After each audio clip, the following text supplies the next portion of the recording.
Hello students, welcome to brain waves by Netri. तो आज हम स्टार्ट करते हैं क्लास 9 का चैप्टर नंबर 2 का सेकंड पार्ट। हमने फर्स्ट पार्ट में देख लिया था, नॉर्दर्न प्लेन्स देख लिए थे, हमने हमने हिमालयाज देख लिया था। तो आज हम करते हैं पेनिनसुलर प्लेट्यू पे। So the peninsular plateau is table table land. तो अब जैसे हमने क्या पढ़ा था कि हिमालयाज में माउंटेन्स हैं, हमारे जो नॉर्दर्न प्लेन्स है वो एकदम प्लेन एरिया है। पर जो हमारे पेनिनसुलर प्लेट्यू है वो टेबल लैंड है बीच में, जैसे ये बिल्कुल पॉइंट है, यहाँ पे टेबल लैंड है। और मैंने पिछली वीडियो में ये भी बताया था कि क्यों ये टेबल लैंड है और क्यों ये एकदम हाई, और हिमालयस हमारे क्यों एकदम टॉप मतलब पीक बना रहे हैं, और ये क्यों इतना पीक नहीं बना रहे, क्यों ये प्लेट्यू बने। और ये हमारे किससे कंपोज है? Crystalline igneous and metamorphic rock से ये बने हैं। और ये कहाँ कब बने? जैसे गोंडवाना लैंड जो था वो गोंडवाना लैंड का हिस्सा था हमारा। ये गोंडवाना लैंड हमारा है, जैसे ये हमारा इंडिया का मैप है अगर,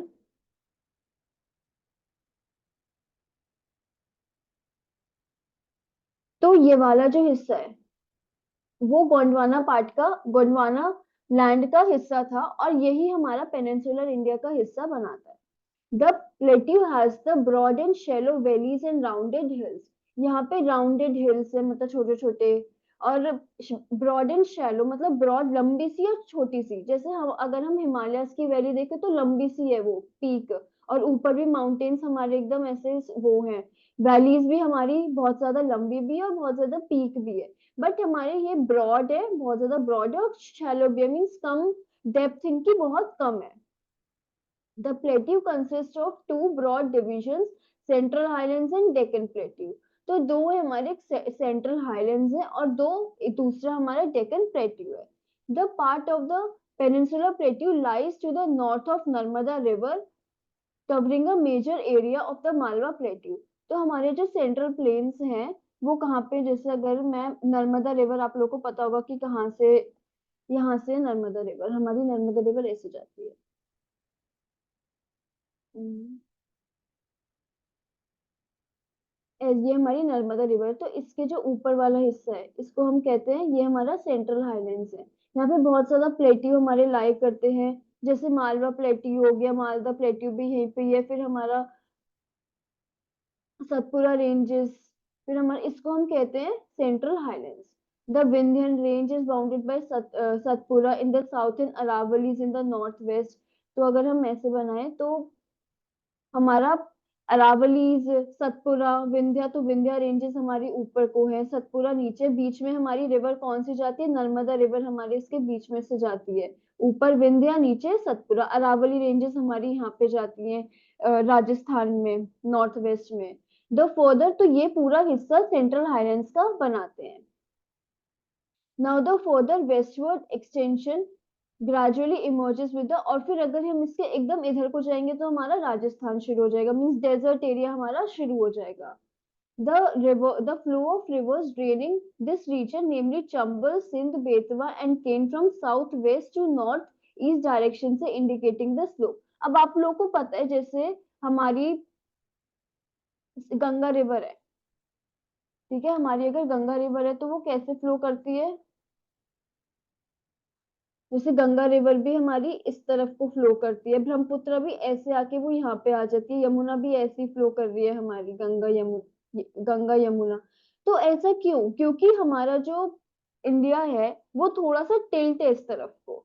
तो जैसे अगर सपोज आपने बुक ले रखी है, बुक एक कार्डबोर्ड ले रखा है, आप उस पर थोड़ा सा पानी डालो और टिल्ट कर दो, उसको एक जगह से टिल्ट कर दो, तो वो उसी जगह जाएगा जहाँ पे नीचे को है हिस्सा। ठीक है, तो हमारा जो इंडिया है वो भी ऐसे ही टिल्टेड है, वो ईस्ट डायरेक्शन में थोड़ा ज्यादा टिल्ट है, तो इसलिए ज्यादातर रिवर्स जो है वो इस तरफ को ही हमारी बहती है। जैसे ये तो ऊपर पेरिनियल रिवर्स की बात हो गई। अब सीजनल रिवर्स जो, जैसे हमारी कृष्णा हो गई, कावेरी, वो भी इधर से इधर ही फ्लो करती है। क्यों? क्योंकि हमारा टिल्ट है। ओके। अब सो केन फ्रॉम, तो इसलिए साउथ वेस्ट डायरेक्शन से ये हमारा ऐसे फ्लो करती है। ठीक है, साउथ वेस्ट से ऐसे फ्लो, क्योंकि टिल्ट है हमारा।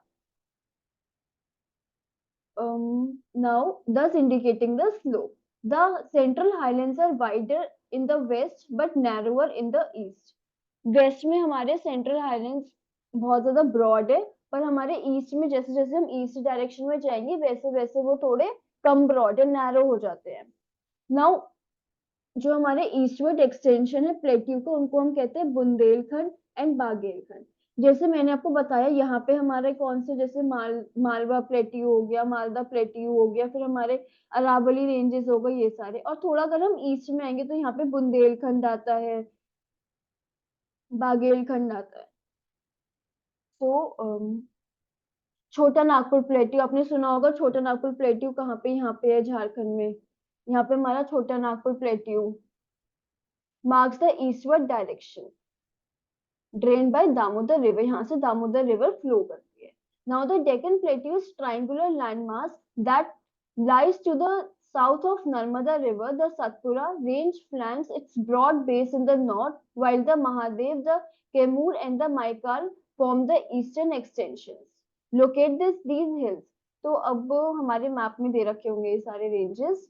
तो सतपुरा रेंजेस मैंने आपको बताया, जैसे ये हमारा सतपुरा रेंज है, यहाँ से शुरू होके अब देखो बिल्कुल ट्राइंगल बन रहा है हमारा जो पेनिनसुला प्लेट्यू, वो ऐसे ट्राइंगल बनता है, ठीक है। और हमारे यहाँ पे लाई करते हैं, मैकाल रेंज हमारा यहाँ पे लाई करता है। तो ऐसे हमारे लाई करते हैं रेंजेस, जैसे फिर कैमूर रेंज यहाँ पे आता है हमारा थोड़ा ऊपर। तो ये पूरा हमारा पेनिनसुलर इंडिया का पार्ट है। ये आपको लर्न करना पड़ेगा कि कौन से रेंजेस कहाँ पे हैं। पेनिनसुलर प्लेट्यू के ईस्ट में सबसे ज्यादा कौन सा है, वेस्ट में क्या है, सतपुरा के नीचे लाई करता है, ठीक है, ये काफी इंपॉर्टेंट है। Now the Deccan plateau is higher in the west and slopes gently eastward. तो हमें पता है कि हायर है और ऐसे जाता है, इसलिए रिवर्स जो है जैसे यहाँ से हुई तो वो यही फ्लो करते हैं, वो इधर फ्लो कर ही नहीं सकती क्योंकि यहाँ पे स्टीप है और एकदम वो गहरा है, इससे हमारे एकदम ऐसे फ्लो करती हैं रिवर्स भी। Now the extension of plateau north east में भी हमें दिखता है, मेघालय में कार्बी एंगलोंग प्लेट्यू है, नॉर्थ कचार हिल्स। तो हमारा जैसे अब हम कहें कि पेनिनसुला प्लेट्यू हमारा यहीं तक ही है, तो यहाँ ये तो है ही हमारा पेनिनसुला प्लेट्यू, हमारा थोड़ा ये वाला हिस्सा भी पेनिनसुला प्लेट्यू से, मेघालय हमारा यहाँ पे, तो यहाँ पे कार्बी एंगलोंग प्लेट्यू है, वो भी हमारा पेनिनसुला प्लेट्यू का ही हिस्सा है। और जो इनको अलग करता है ये भी हमारा पेनिनसुला, उसका ही पेनिनसुला प्लेट्यू का ही पार्ट है। इसको हम कहते हैं, इस वाले प्लेट्यू को कहते हैं कार्बी एंगलोंग प्लेट्यू, नाम है इसका, ठीक है। ये हमारे मेघालय में है। नाउ द प्रोमिनेंट, यहाँ पे पिछली क्लास में भी बात हुई थी, गारो, खासी एंड जैंतिया हिल। जैसे हमारा मेघालय है यहाँ पे, तो गारो, खासी, जैंतिया ऐसे है। पहले सबसे पहले गारो, फिर खासी, फिर जैंतिया। अब है the Western Ghats and the Eastern Ghats. Western Ghats और ईस्टर्न घाट्स है, जैसे ये यहाँ पे हमारे वेस्टर्न घाट्स हैं,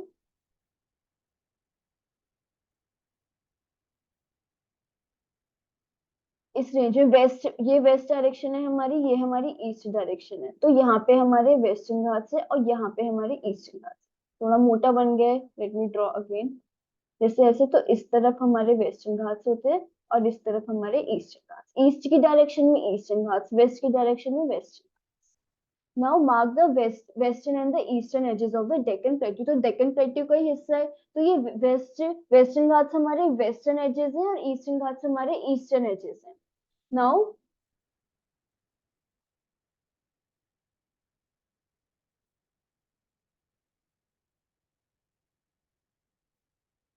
now Western Ghats lie parallel to the western coast. Parallel, जैसे वेस्टर्न कोस्ट हमारा ये है, अगर सपोज, तो बिल्कुल पैरेलल में हमारे वेस्टर्न घाट्स के जो पीक रेंजेस हैं वो हमारे जाती हैं। नाउ दे आर कंटिन्यूअस, एकदम कंटिन्यूअस हैं, and are crossed only with passes. थोड़े थोड़े बीच में यहाँ पे पासेस बने हुए हैं, ताकि हम, अगर हमें इस डायरेक्शन से यहाँ पे जाना हो तो हम इस पास को क्रॉस कर लें। जैसे हमारा थाल, भोर, पालघाट है, ये बहुत ज्यादा इंपॉर्टेंट है, थाल और भोर, पालघाट, ये सब हमारे वेस्टर्न है, जैसे ये है, तो यहाँ पे हमारे लाई करते हैं। Now the Western Ghats are higher than the Eastern Ghats. Western Ghats हमारे ज्यादा हाई हैं ईस्टर्न घाट से।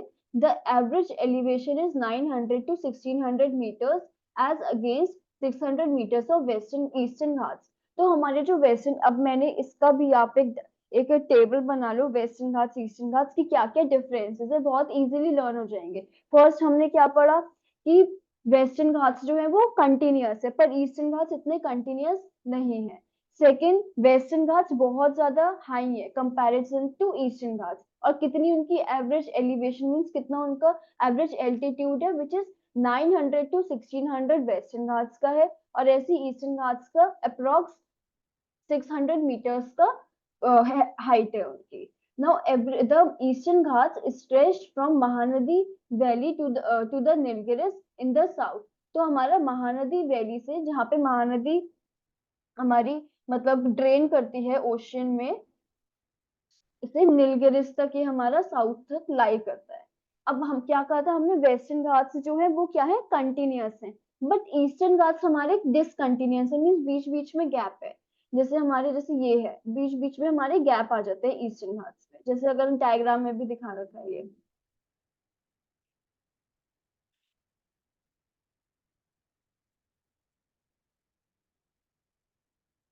देखो, वेस्टर्न घाट्स हमारे कंटिन्यूअस है, बट हमारे ईस्टर्न घाट्स में गैप है बहुत ज्यादा ज्यादा।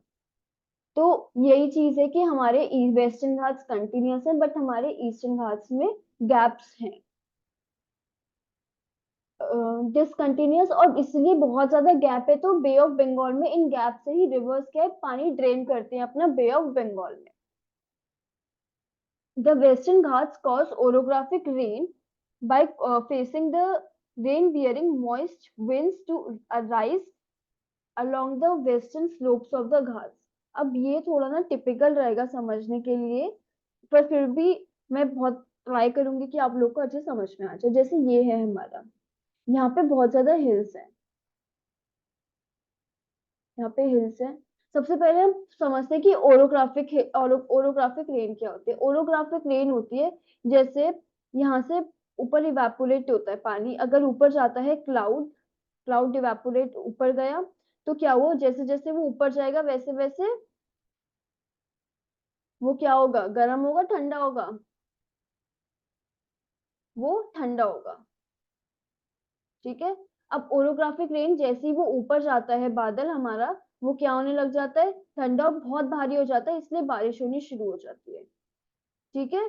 तो ओरोग्राफिक रेन इसी को कहते हैं, जब वो कोई बादल ऊपर जाता है, जैसे माउंटेन है, माउंटेन वो ऐसे ऐसे हमारा बादल ऊपर जाएगा, इसलिए यहाँ पे बहुत ज्यादा बारिश हो जाएगी।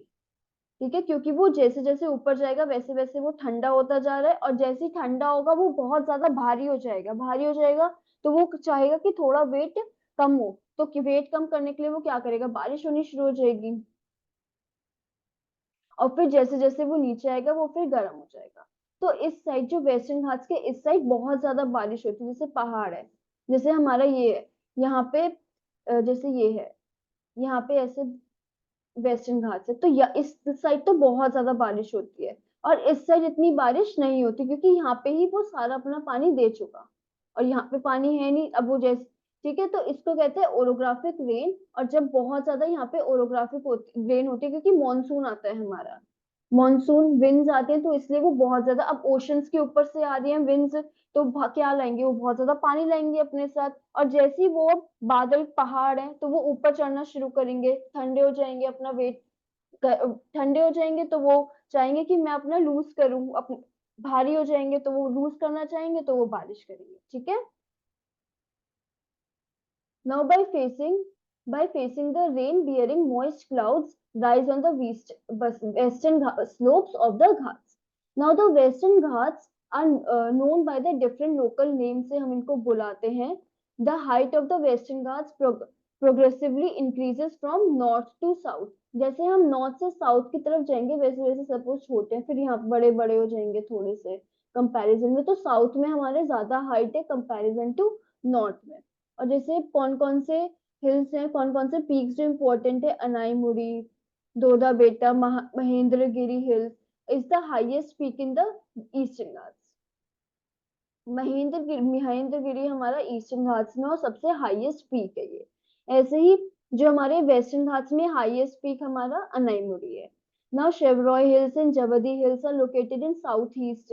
ये हमारे यहाँ पे लाई करते हैं, इस तरफ लाई करते हैं शेवरॉय जवदी हिल्स, हमारा साउथ ईस्ट में लाई करते हैं ईस्टर्न घाट्स के। Locate the famous hill station of उदाग Udhagamandalam popularly known as Ooty and Kodaikanal, बहुत ज्यादा इंपॉर्टेंट एक पीक है यहाँ पे। ऊटी और कोडाईकनाल आपने सुना होगा, ये बहुत पॉपुलर हिल स्टेशन है।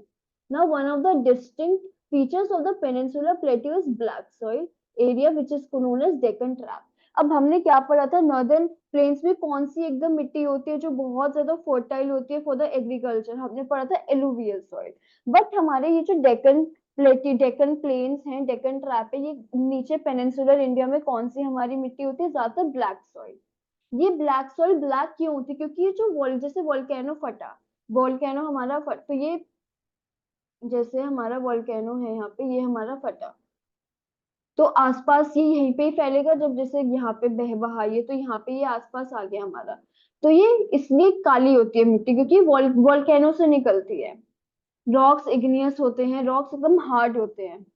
Actually, these rocks have denuded over time and are responsible for the formation। और ये जो rocks होते हैं, जो हमारे igneous rock है, ये धीरे धीरे denudated हुए। denudated क्या मतलब होता है कि जैसे हम किसी चीज पे, किसी पत्थर पे हम पानी पानी पड़ता रहेगा, धूप पड़ेगी, सब कुछ पड़ेगा, क्योंकि बाहर है वहां पे, तो धूप भी पड़ेगा, धूप भी पड़ेगी उस पे, बारिश भी पड़ेगी, अलग अलग मौसम भी वो फेस करेगा, कभी सर्दी है, कभी एकदम बहुत गर्मी है, तो टूट जाते हैं पत्थर, और वो जब धीरे धीरे टूटते हैं वो मिट्टी बन जाते हैं, ऐसी हमारी सॉइल बनती है।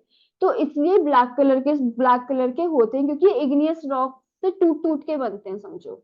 Now the Aravali hills on the western and the north western margins of the peninsular plateau, जो अरावली हिल्स है, जो राजस्थान में कह सकते हैं हम, अप्रोक्स राजस्थान में लाई करते हैं वो, दे आर हाईली, इसलिए वो बहुत ज्यादा हाईली इरोडेड है, और ब्रोकन हिल भी हम इसको कहते हैं। Now they extend from Gujarat, Gujarat से दिल्ली तक जाते हैं। दिल्ली में क्या है, बहुत ज्यादा ये घिस चुके हैं, डेन्यू मतलब बहुत ज्यादा डेन्यू डेन्यूडेट हो चुके हैं, डेन्यूडेड हो चुके हैं, ये तो बहुत कम दिखते हैं, बट अरावली रेंजेस दिल्ली में हम देख सकते हैं। नाउ अब हमारा नेक्स्ट वाला जो फिजियोग्राफिक फीचर है वो हमारा है इंडियन डेजर्ट। अब हमें पता है इंडियन डेजर्ट वेस्टर्न मार्जिन से पड़ता है अरावली हिल्स के, जैसे अरावली, हम मैप में एक बार देख लेते हैं अरावली हिल्स को, ये हमारा अरावली रेंजेस है, ये पूरा वहां तक जाते हैं, बट हम बनाते नहीं है इसको दिल्ली तक, बट जाते हैं क्योंकि अब यहाँ तक ये दिखते हैं। तो इसके पूरे वेस्टर्न पार्ट में क्या है, हमारे डेजर्ट।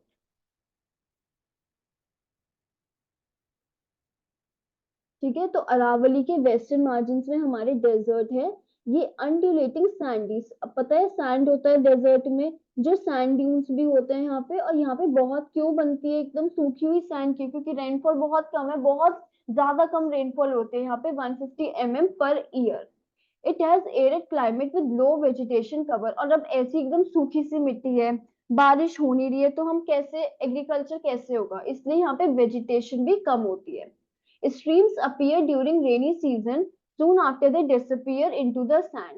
Streams भी है, सिर्फ बारिश का मौसम है तभी हमें थोड़ी थोड़ी स्ट्रीम्स दिखती है, और जब एकदम बारिश खत्म हो जाती है तो वो भी गायब हो जाती है, मीन्स अंदर सैंड में वो चली जाती है, क्योंकि उनमें इतना पानी नहीं होता कि वो सी तक पहुंचे, तो वो बीच में ही खत्म हो जाती है। और लूनी हमारी एक लार्ज रिवर है इस रीजन की। Now barchans crescent shape dunes cover the larger area. Barchans हमारे ये होते हैं, ऐसे ये होते हैं बार्चन्स। ठीक है, विंड यहाँ से चल रही है, तो यहाँ पे हमारा ऐसे ऐसे बार्चन्स बनते रहते हैं, ऐसे मून शेप, क्रिसेंट मून होते, क्रिसेंट शेप होते हैं। नाउ बट हम कह सकते हैं एकदम जो क्रिसेंट शेप मून नहीं होता एकदम वैसा, but longitudinal dunes become more prominent near Indo, but हमारे जो लॉन्गिट्यूडनल ड्यून्स हैं वो ज्यादा प्रोमिनेंट दिखते हैं हमें इंडो पाकिस्तान बाउंड्री पे। If you visit Jaisalmer you may go to see the group of barchans, तो जैसलमेर में बहुत ज्यादा बार्चन्स बनते हैं, तो अगर आप कहीं जाएं राजस्थान जैसलमेर तो आप देख सकते हैं। Now the coastal plains, the peninsular plateau is flanked by stretch of the long coastal strips. तो हमारा अगर पेनिनसुला है तो साइड में यहाँ पे क्या है, पूरा कोस्टल प्लेन से तो है जो बीच से लगा हुआ है, सिर्फ जो जितना area beach, sorry for the disturbance, जितना एरिया जो हमारा उससे लगा होता है, सी से, वो सारा कोस्टल रेंजेस में आता है, कोस्टल प्लेन्स में आता है। तो हमारा अरेबियन सी में भी, अरेबियन सी हमारा इस साइड है और बे ऑफ बंगाल हमारा इस साइड है, तो दोनों में यहाँ पे लाई करते हैं। The western coast sandwich between the Western Ghats in the Arabian Sea, Western Ghats, अब वेस्टर्न जो कोस्ट है हमारा, इधर साइड क्या है उसके, वेस्टर्न घाट्स, और इधर साइड क्या है, अरेबियन सी, तो उन दोनों के बीच में है हमारे western coast. And the now it consist of three sections, तीन सेक्शंस में हमारे जो वेस्टर्न कोस्ट है वो डिवाइड है। First is Konkan which is Mumbai से गोवा, फिर है कन्नड़ प्लेन, और लास्ट हमारा एकदम सदर्न में है हमारा Malabar coast. Now the plains along the Bay of Bengal, बहुत ज्यादा, अब प्लेन्स का समझो, जैसे ये है, यहाँ पे एकदम माउंटेन्स हैं, और यहाँ से बहुत ज्यादा कम रिवर्स निकल रही, बहुत ज्यादा कम। तो अब रिवर्स अपने साथ क्या लेके आती है, सेडिमेंट्स। जितने ज्यादा वो सेडिमेंट्स लेके आएंगी वो यहाँ पे डिपॉजिट करेंगे, उतना ज्यादा हमारा बीच बड़ा बनेगा। बट रिवर्स तो है ही नहीं इतनी, रिवर्स नहीं है इतनी ना, वो इतना ज्यादा, इसलिए सेडिमेंट्स लेके आ रही है। तो इससे यहाँ पे जो हमारे बीचेस होते हैं वो बहुत पतले से होते हैं। कंपैरेटिवली अगर हम ईस्टर्न कोस्ट पे, हमारे बहुत बड़े बीचेस होते हैं, क्योंकि बहुत ज्यादा रिवर्स आ रही हैं, सब जो मेजर रिवर्स हैं, गोदावरी, महानदी, कृष्णा, कावेरी, और वो यहाँ पे अपना सेडिमेंट्स डिपॉजिट करती रहती हैं। तो इससे यहाँ पे हमारा बहुत ज्यादा वाइड बीचेस होते हैं, वाइड बीचेस, ठीक है, in comparison to western coast के कंपैरिजन में। तो पढ़ लिया कि बे ऑफ बंगाल में हमारे वाइड क्यों होते हैं, क्यों, क्योंकि बहुत ज्यादा रिवर्स आ रही है, और वो सेडिमेंट्स अपना कहाँ पे, एकदम एंड में वो डिपॉजिट करती हैं, जब वो एकदम सी में ड्रेन कर रही होती हैं, तो बिल्कुल सेडिमेंट्स वहां पे एकदम छोड़ते हैं, तो इसलिए बहुत ज्यादा लंबे बीचेस दिखते हैं हमें ज्यादा। हमारा जो ईस्टर्न कोस्टल प्लेन्स है वो चौड़ा है comparison to the western coast. Now in northern parts it is referred to as northern Sarkar. तो अब हम यहाँ पे है, हमने यहाँ पे कौन सा पढ़ा था, पहले कोंकण रेंजेस, फिर क्या था, कन्नड़, एंड फिर मलाबार कोस्ट। अब यहाँ पे भी हमारे हैं सदर्न, फर्स्ट हमारा जैसे वेस्ट, तो यहाँ पे नॉर्दर्न सरकार आ गया हमारा, फिर यहाँ पे कोरोमंडल कोस्ट आ गया। लार्ज रिवर्स जैसे महानदी, गोदावरी, कृष्णा, कावेरी पानी अपना ड्रेन करते हैं और बहुत ज्यादा डेल्टास बनाते हैं, डेल्टास भाई, डेल्टास होते हैं ना ये, जब जैसे यहाँ पे आई रिवर, फिर यहाँ पे क्या हुआ, बहुत ज्यादा मिट्टी इकट्ठा हुई है, तो जैसे कोई स्ट्रीम यहाँ से जा रही है, कोई स्ट्रीम यहाँ से जा रही है, कोई यहाँ से, कोई यहाँ से, कोई यहाँ से, तो ये एक डेल्टा बना देती है। The Chilka lake in the is the largest salt water lake in India, और ये उड़ीसा में लाई करता है। चिल्का लेक हमारा largest south salt water lake है इंडिया में, और ये महानदी डेल्टा पे है ये लेक। नाउ अब हमारा आता है islands. The you have already seen India has a vast mainland, तो हमारा मेनलैंड हिस्सा खत्म हो गया पूरा। अब हम आते हैं आइलैंड्स पे। हमारे दो मेजर आइलैंड्स हैं इंडिया के, फर्स्ट इज लक्षद्वीप। लक्षद्वीप जैसे ये हम, तो यहाँ पे हमारा लक्षद्वीप लाई करता है, और अंडमान एंड निकोबार हमारा ऐसे लाई करता है, ठीक है। तो ग्रुप क्लोज टू मलाबार, तो लक्षद्वीप हमारा केरला के पास हो गया।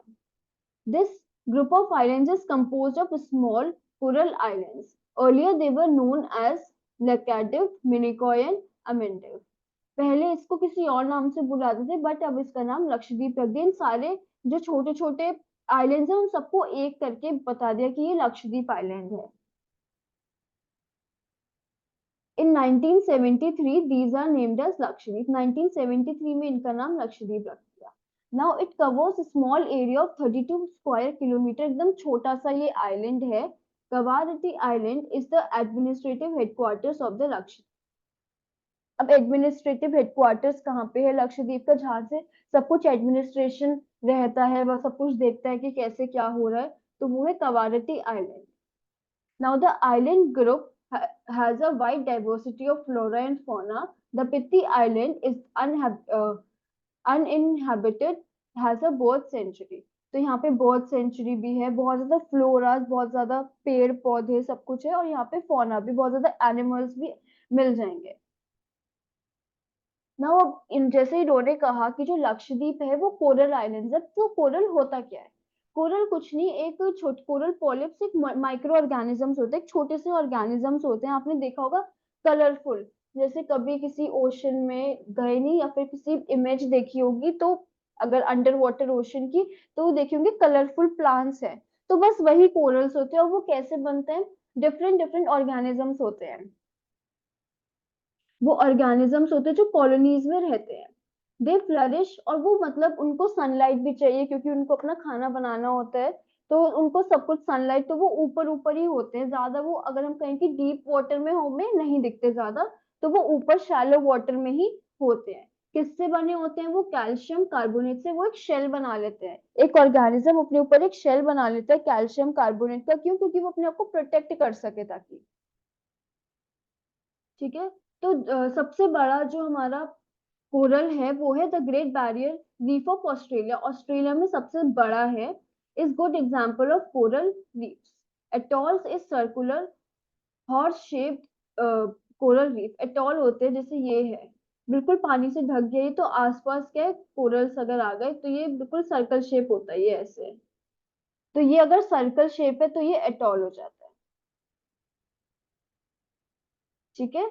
तो सबसे बड़ा जो हमारा कोरल रीफ है वर्ल्ड में वो है the great barrier reef of Australia. Now you see the elongated chains of islands located in Bay of Bengal. तो यहाँ पे तो हमारे कौन से हैं, लक्षद्वीप, और यहाँ पे हमारे कौन से हैं, अंडमान, अंडमान एंड निकोबार आइलैंड्स। ये बड़े हैं लक्षद्वीप से, और बहुत ज्यादा न्यूमरस एंड स्कैटर्ड है। जो एंटायर आइलैंड्स है is divided into two categories. North में हमारे अंडमान है और साउथ में हमारा निकोबार है। इट इज, और ऐसे नहीं एकदम स्ट्रेट में, ऐसे अंडमान भी जैसे चार आइलैंड्स में है, ऐसे ही निकोबार भी कुछ अलग अलग उसमें डिवाइडेड है। It is believed that these islands are the elevated portion of submarine mountains.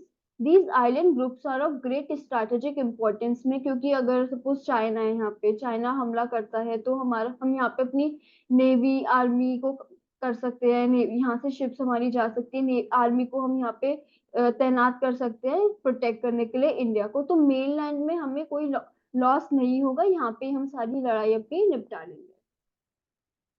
Great strategic importance इसलिए बहुत इंपॉर्टेंस है इसका, जैसे ट्रेड होता है यहाँ से तो हम यहाँ से भी कुछ देख सकते हैं, तो इसलिए बहुत ज्यादा इंपॉर्टेंस है इन आइलैंड्स की।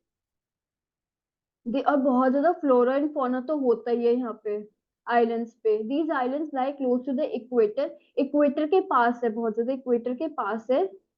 तो इसलिए इनका यहाँ का मौसम भी थोड़ा गर्मी का है और बारिश बहुत ज्यादा होती है, तो इसलिए थिक फॉरेस्ट कवर यहाँ पे है। इंडियाज ओनली एक्टिव जो वॉल्केनो है वो अंडमान एंड निकोबार आइलैंड में है, विच इज बैरन आइलैंड्स पे हमें मिलता है। बैरन आइलैंड में हमें एक वॉल्केनो जो एक्टिव वॉल्केनो, इंडिया का सिर्फ एक ही एक्टिव वॉल्केनो है इंडिया में, वो जो कि कहाँ होता है, बैरन आइलैंड में। और बैरन आइलैंड कहाँ है, Andaman and Nicobar group of islands में है। Now, a detailed account of different physiographic unit highlights the unique features of region. It would, however, be clear that each region complements the other and makes the country richer in natural resources. तो हर एक physiographic जो area है वो बहुत ज्यादा important है, हर किसी की अपनी कोई इम्पोर्टेंस है। जैसे जो माउंटेन्स है, माउंटेन से क्या हमारी रिवर्स आती है तो हमें पानी मिलता है, हमें सॉइल, अच्छी सॉइल मिलती है उससे, फॉरेस्ट है वहां पे। नॉर्दर्न प्लेन्स में क्या है, हम एग्रीकल्चर बहुत अच्छे से कर सकते हैं। वो हम मतलब एकदम बेस है उसका सिविलाइजेशन का, कोई भी सिविलाइजेशन कहीं होती है तो खाना पानी सब चाहिए। तो पानी हमें वहां से माउंटेन से मिल रहा है, खाना हमें कहाँ से, नॉर्दर्न प्लेन से। एग्रीकल्चर बहुत ज्यादा होता है यहाँ पे। प्लेट्यूज में अब जो पेनिनसुलर है वहां पे, छोटे नागपुर प्लेट्यू आपने सुना होगा कि आयरन बहुत ज्यादा है, कॉपर, ये सब हमारा पेनिनसुलर इंडिया में है।